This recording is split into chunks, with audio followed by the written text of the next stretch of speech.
vous allez bien. L'actualité cette semaine est dominée par le décès de la reine Elisabeth. La reine Elisabeth était une femme charismatique, elle avait le sens du devoir, elle était élégante et elle est une grande inspiration pour la femme en général parce qu'elle a travaillé jusqu'à 96 ans. Franchement, qu'on l'aime ou qu'on l'aime pas, elle force le respect. Maintenant, on a vu quelqu'un a tweeté que les réactions en Afrique ne sont pas unanimes. Bon, écoutez, les réactions en Afrique ne peuvent pas être unanimes. Les jeunes Africains ont toujours ce ressentiment vis-à-vis de l'Europe.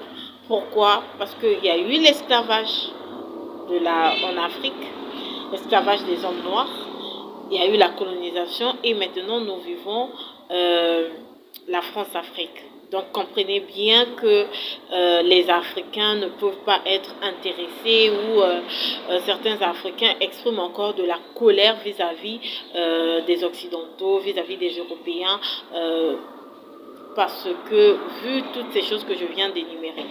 Maintenant la reine Elisabeth, elle était non plus l'amie des Africains ou l'amie de l'Afrique. Elle a participé à la colonisation. Et même quand on dit qu'elle ne faisait que oui, peut-être qu'elle ne faisait pas la politique en Angleterre, mais elle faisait la politique africaine de son pays. Parce qu'on voit qu'elle s'était rapprochée de Kwame Nkrumah pour protéger les intérêts de la Grande-Bretagne. Et après, quand Nelson Mandela est sorti de la prison, elle s'est aussi Nelson Mandela. Certains disent que c'est de l'amitié. Moi, je dis non, c'est de la diplomatie, tout simplement. Vous savez, Nelson Mandela a fait 27 ans en prison. On ne peut pas piétiner ces 27 ans de prison-là. Mais malheureusement, quand il est sorti, il n'a pas fait la redistribution des terres. Ce qui aujourd'hui représente un grand problème économique pour les Noirs de l'Afrique du Sud. Au Zimbabwe, en revanche, on a fait la redistribution.